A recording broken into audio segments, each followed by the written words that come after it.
कि भरत जी राजा बन जाइए। भरत जी को गुरु जी ने रास्ता दिखा दिया, सूक्ष्म रास्ता। कहते भरत जी क्यों चिंता करते हैं, वेद विदित है, लोक सम्मति है, पिता जिस पुत्र को सत्ता देता है वही पुत्र उस सत्ता का अधिकारी होता है। गुरु जी ने कहा जेहि पितु देई सो पावई टीका, पिता जिस पुत्र को सत्ता देगा वही पुत्र अधिकारी है। भरत जी सुने, सोचने लगे, पिताजी मुझे नहीं देना चाहते थे, पिताजी भैया को देना चाहते थे, मेरे लिए मांगा गया है। इसका अर्थ इस सत्ता का अधिकारी मैं नहीं हूं, इस सत्ता के अधिकारी मेरे भैया हैं। गुरु जी ने फिर कहा हम तो कहते हैं अभी राजा बन जाइए, और जब राम जी 14 वर्ष बाद लौटेंगे तो सौंपे हो राज राम के आए। गुरु जी ने कहा राम जी आएंगे तो सौंप दीजिएगा।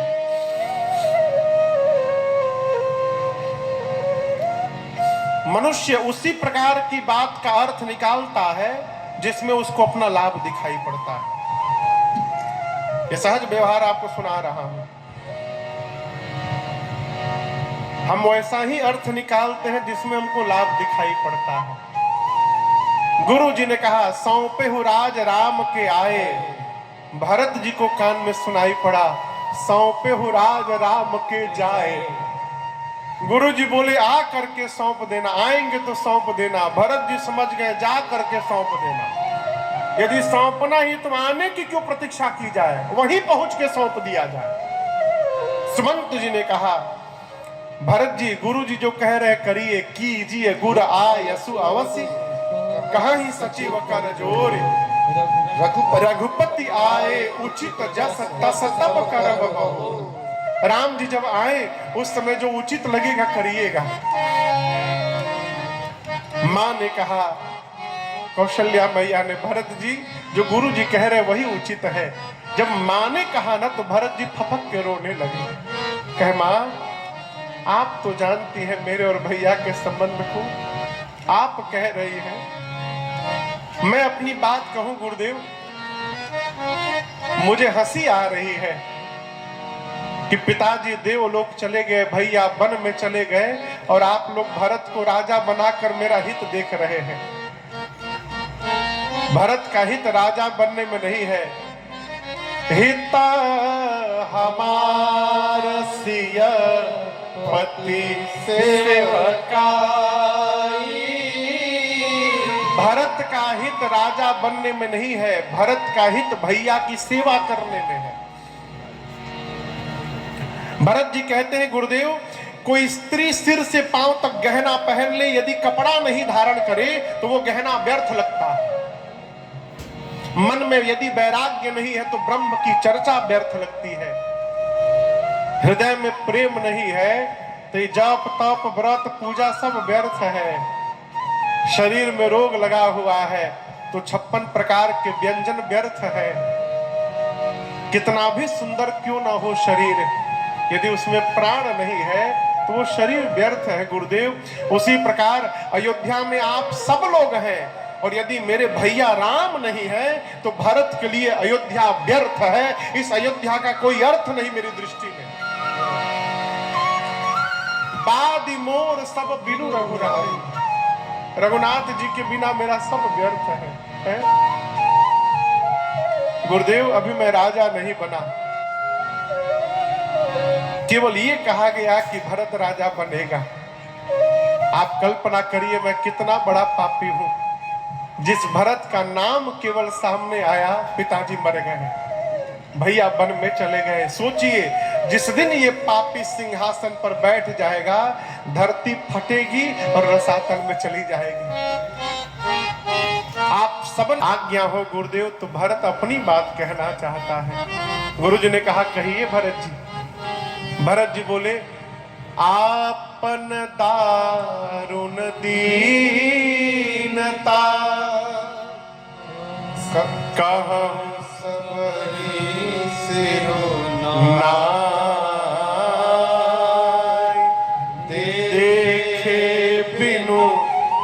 रघुनाथ पद जिय के चरनी न जा। भरत जी बोले जब तक रघुनाथ जी के चरणों का दर्शन नहीं होगा गुरुदेव, मेरे हृदय का ताप समाप्त नहीं होगा। पर आपको बताऊं, भरत जी आगे जो कहते हैं वही भरत जी का चरित्र है सरकार। ये अर्धाली ही भरत जी का चरित्र है। भरत जी कहते हैं गुरुदेव, यद्यपि मैं अपराधी हूं, मैं अनभल हूं, आज रघुवंश में जो उत्पात हुआ है वो सब मेरे कारण हुआ है, मैं जानता हूं। लेकिन एक बात और मैं जानता हूं जो आप लोग नहीं जानते हैं। गुरु जी बोले क्या? भरत जी बोले गुरुदेव, मैं भैया के पास जाऊंगा ना, यद्यपि मैं कितना भी बड़ा पापी क्यों नहीं हो, मुझे विश्वास है जैसे मैं भैया के सामने पहुंचूंगा, मेरे भैया मेरे समस्त अपराधों को क्षमा करके और देखते मुझे दौड़कर अपने हृदय से लगा लेंगे। ये मेरा रघुनाथ जी पर भरोसा है गुरुदेव, वो मेरा त्याग नहीं करेंगे। आपन जानी न त्यागी है, मोहि रघुबीर भरो, मोहि रघुबीर भरो। आपन जान। भरत जी कहते हैं अपना जान कर प्रभु मेरा त्याग नहीं करेंगे गुरुदेव, ये मुझे विश्वास है। यही विश्वास भक्ति है, यही विश्वास भजन है। इसी विश्वास को दृढ़ कराना है शशि बाबू। क्या भगवान अपना जान करके हमको कभी छोड़ेंगे नहीं। ये विश्वास यदि जीवन में उत्पन्न हो गया, आप कुछ भी कर सकते हैं, भगवान हमको नहीं छोड़ेगी। भरत जी कहते मैं कितना भी बड़ा अपराधी हूं, क्या हुआ, अपना जानकर वो मुझे छोड़ेंगे नहीं। मोहि रघुबीर पूरी प्रजा नाचने लगी, पूरी प्रजा जय जयकार करने लगी। भरत जी की जय हो, भरत भैया जय हो, भरत भैया। भरत जी सबको लेकर राम जी के पास चलेंगे। प्रातः काल भरत जी गुरुदेव भगवान से कहे गुरुदेव हम आज्ञा चाहते हैं, राज्याभिषेक की पूरी सामग्री ले ली जाए और आप चलते वन में भैया का तिलक कर दीजिएगा। पूरी सामग्री लेकर, सबको लेकर भैया भरत चले चित्रकूट हो राम को मनाने भरत चले चित्रकूट हो राम को मनाने, राम को मनाने, सिया लखन को मनाने, राम को मनाने, सिया लखन को मनाने। भैया भरत चले चित्रकूट हो राम को मनाने भरत चले चित्रकूट हो राम को मनाने। मनसिया राम समुझि मन माही, मनसिया राम समुझि मन माही। सानुज भरत पया देहि जाहि, सानुज भरत पया देहि जाहि। संग साधक सिद्ध सयाने,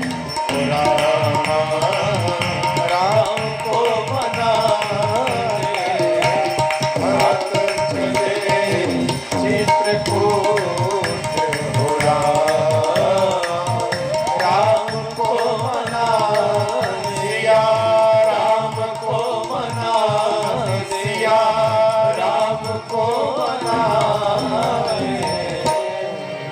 सबको लेकर भरत जी चले। पहले दिन तमसा नदी, दूसरे दिन गोमती नदी, तीसरे दिन सई नदी और चौथे दिन श्रृंगवेरपुर में गंगा जी के किनारे पहुंचे।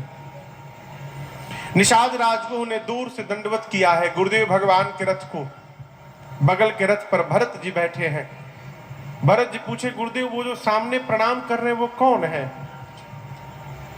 गुरु जी बोले, आपके भैया के संगतिया है, राम जी के सखा है। केवट जी सुने, भरत जी सुने तो विह्वल हो गए हैं। अरे केवट के जतिया हवन भैया के संगतिया, इतना बतिया सुन के आर केवट के जतिया मोर भैया के संगतिया, इतना बतिया सुन के भरत जी हो गई अधीर, इतना बतिया सुन के भरत भैया विह्वल हो गए। रथ से कूद कर दौड़ पड़े। राम सखा सुनि संदन त्याग, जाकर उठाकर हृदय से लगाया है। निषाद राजगुरु को कुशल क्षेम पूछा है और पूरी प्रजा के साथ भरत जी रात्रि में श्रृंगवेरपुर में ही विश्राम करते हैं। प्रातः काल निषाद राजगुरु घाट घाट की नाव को मंगा करके और पूरे समाज को एक ही बार में गंगा के उस पार पहुंचाए। यहां दर्शन करिए, श्रृंगवेरपुर तक भरत जी रथ पर बैठकर आए थे और गंगा पार करने के बाद अब भरत जी पैदल पैदल चलना प्रारंभ किए। सेवकों ने कहा, प्रभु रथ पर बैठ जाइए, अश्व पर बैठ जाइए। केवट जी, भरत जी बोले, देखो श्रृंगवेरपुर तक मैं रथ पर इसलिए आया क्योंकि मेरे भैया भी वहां तक रथ पर ही बैठकर आए थे, परंतु गंगा पार करने के बाद भैया रथ पर नहीं पैदल पैदल गए होंगे, और यदि प्रभु पैदल गए हैं तो मैं अपराध कर रहा हूं पांव पे चलकर, मुझे तो सिर पे चल के जाना चाहिए। सिर भरी जाऊं उचित अस मोरा, सब तेरे सेवक धर्म कठोरा। भरत जी पैदल पैदल चले, सारे लोग वाहनों पर गए, भरत जी पैदल पैदल आए। दिन के तीसरे पहर में तीर्थराज प्रयाग आते आते उनके पांव में छाले पड़ गए।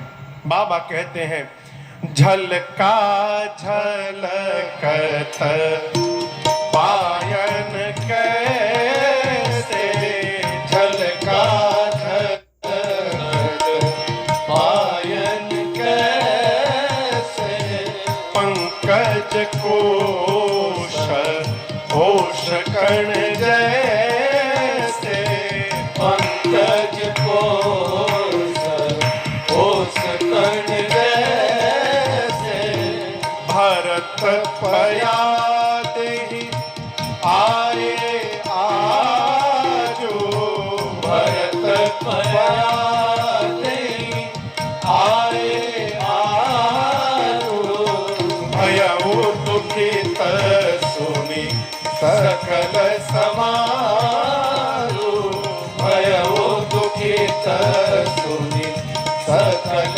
समारो, भयउ दुखित सुनि सकल समारो। भरत जी के सारे दोनों पांव छालों से भर गए। मां कौशल्या को पता चला, मां दौड़ कर आई, आंचल से भरत जी के पांव को सहलाने लगी,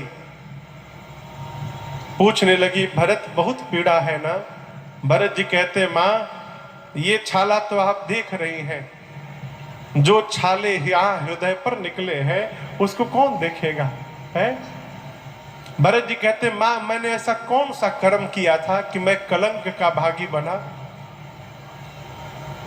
कर्म पटकल सफेड़ा पर से, फेड़ा बुझाता वृक्ष। मैंने कौन सा कर्म किया था कि कर्म ने मुझे वृक्ष से नीचे पटक दिया। कर्म पटकल सफेड़ा पर से, बीछी मरल समाई। दैव चलवले दाव घाव, हम केकरा से देखलाई। माँ लोग कही कि ढोंग करत बा, आ दुनिया हंसी उड़ाई। पीर रघुबीर विनायक, केहू ना पतियाई।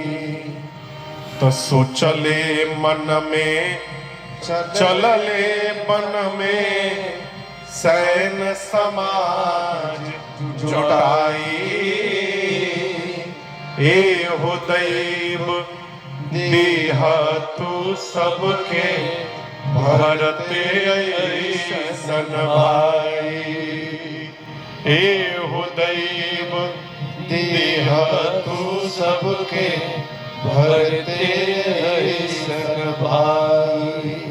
अरे पयनवा हो कैले भरत जीवन के, पयनवा हो कैले भरत जीवन। पूरे पांव में छाले निकले हैं। उसी स्थिति में भरत जी ने सबकी सूचना ली, सब खबर ली, नहीं सब लोग नहाए।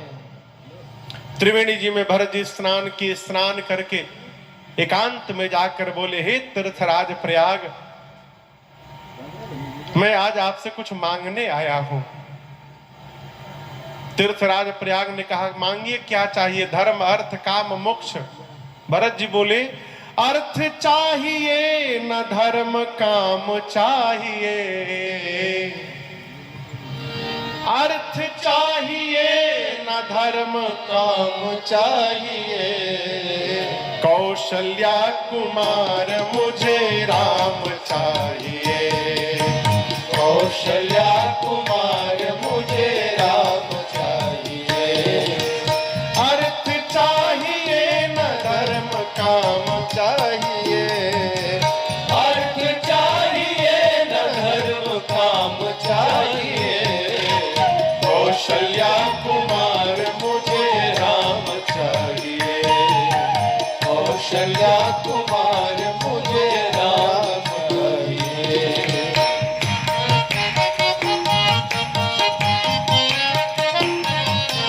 असरण अनाथ नाथ दीन हितकारी। असरण अनाथ नाथ दीन हितकारी। चाहिए विप्र बधु पाप शापहारी। चाहिए विप्र बधु पाप शापहारी। मंदाकिनी ललित ललाम चाहिए। मंदाकिनी ललित ललाम चाहिए। कौशल्या कुमार मुझे राम चाहिए। कौशल्या कुमार मुझे राम चाहिए। कोटि मन मथाभिराम राम मुझे चाहिए। कोटि मन मथाभिराम राम मुझे चाहिए। लोक लोचनाभिराम राम मुझे चाहिए।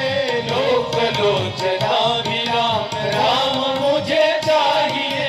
गिरधर गीत सीताभिराम चाहिए। गिरधर गीत सीताभिराम चाहिए। कौशल्या कुमार मुझे राम चाहिए। कौशल्या कुमार मुझे राम चाहिए। कौशल्या कुमार मुझे राम चाहिए। भरत जी बोले, न मुझे अर्थ चाहिए, न धर्म चाहिए, न काम, न मोक्ष। क्या चाहिए? जन्म जन्म रति राम पद, यह वर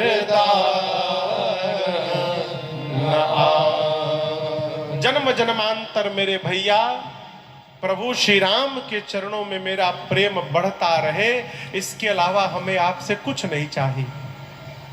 त्रिवेणी जी ने भरत जी की प्रशंसा की है। तात भरत तुम सब विधि साधु, राम चरण अनुराग अगाधु। उस दिन पूरे समाज के साथ भरत भैया तीर्थराज प्रयाग में, उस दिन पूरे समाज के साथ भरत भैया तीर्थराज प्रयाग में भरद्वाज जी के आश्रम में रुके और अगले दिन भरद्वाज जी से विदा लेकर भरत जी सबके साथ चलते चलते चित्रकूट में मंदाकिनी जी के किनारे पहुंचे। प्रातःकाल राम जी जगे। सीता मैया ने राम जी से कहा, प्रभु मैंने स्वप्न देखा है, भोर बेला में भरत जी आए हैं। वियोग के कारण शरीर दुर्बल हो चुका है, साथ में माताएं हैं, माताओं का स्वरूप मंगल नहीं दिखाई पड़ा। राम जी सोचने लगे, सीते भोर बेला का स्वप्न भय लग रहा है, कहीं सत्य न निकल जाए। तुरंत लक्ष्मण भैया के साथ भगवान शंकर की पूजा करने लगे। पूजन करके मुनियों के साथ बैठे ही थे, तब तक एक कोल भील ने आकर कहा, प्रभु भरत जी आ गए हैं।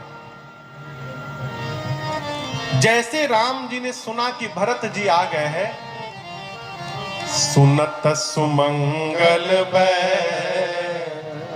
मन प्रमोद तन पुलक भर, शरद सरोरुहन तुलसी भरे स्नेह जल।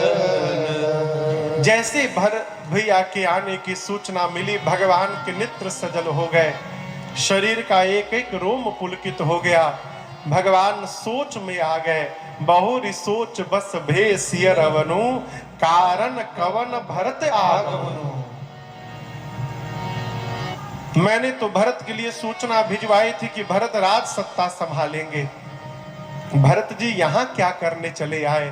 तब तक किसी ने कहा, प्रभु अकेले नहीं आए हैं, चतुरंगिनी सेना लेकर आए हैं, सेन संग चतुरंग न थोड़ी। अब दर्शन करिए, एक साथ रहने वाले लोगों के चिंतन भी एक जैसे होंगे आवश्यक नहीं है। राम जी सोचे, लगता है वन में हमको अकेला जानकर भाई हमको सेना देने आया है।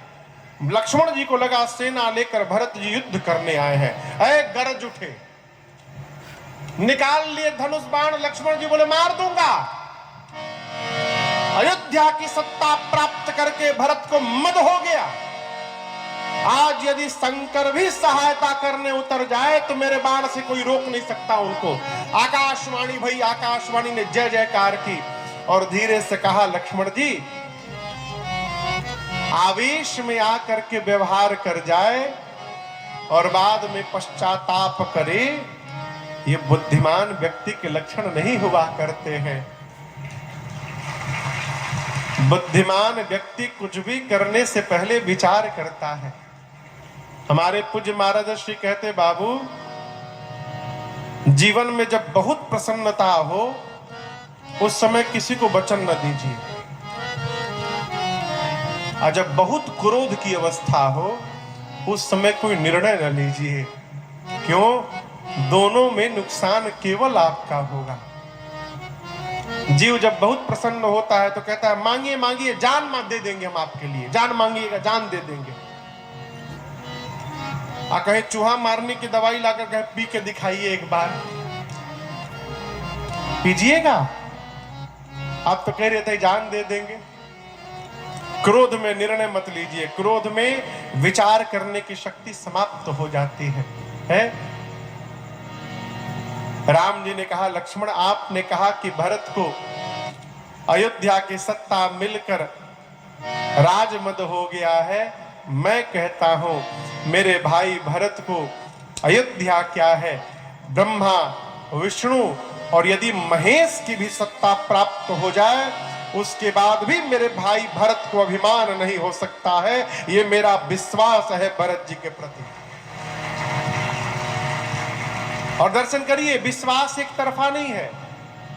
जितना विश्वास भरत जी को राम जी के प्रति है उतना ही विश्वास राम जी को भरत जी के प्रति है? प्रातः काल भरत भैया, इसको बंद कर दीजिए बाबा। प्रातः काल भरत भैया माताओं से एवं गुरुदेव भगवान से अनुमति लेकर के सबसे पहले निषाद राजगुह और शत्रुघ्न भैया को साथ में लेकर राम जी से स्वयं मिलने चले हैं। कुटिया के द्वार पर पहुंचे हैं। निषाद राजगुह ने दिखाया है, भरत जी वो आपके भैया भीतर बैठे हैं कुटिया आश्रम में, जाइए। भरत जी बोले मैं भीतर नहीं जाऊंगा। क्यों? मुंह दिखाने लायक नहीं रहा मैं। और आपसे कहूं उसी द्वार पर, आश्रम के द्वार पर अपने दोनों भुजाओं को ऊपर उठा के भरत जी खड़े खड़े गिर पड़े, बोले पाहि नाथ कही पाहि गोसाई भूतर पड़े लकुट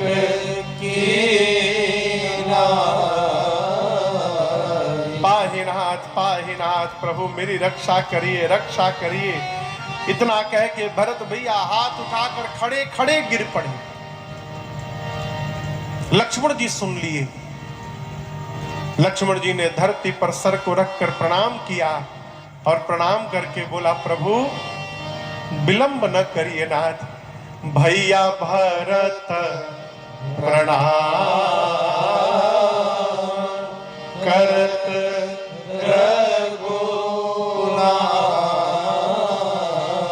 प्रभु भरत भैया आपको प्रणाम कर रहे हैं। जैसे राम जी सुने कि भरत प्रणाम करत, राम जी इतने वेग से गए कि भगवान का पटका, एक हाथ का धनुष, दूसरे हाथ का बाण, कमर का निसंग चारों गिर गया।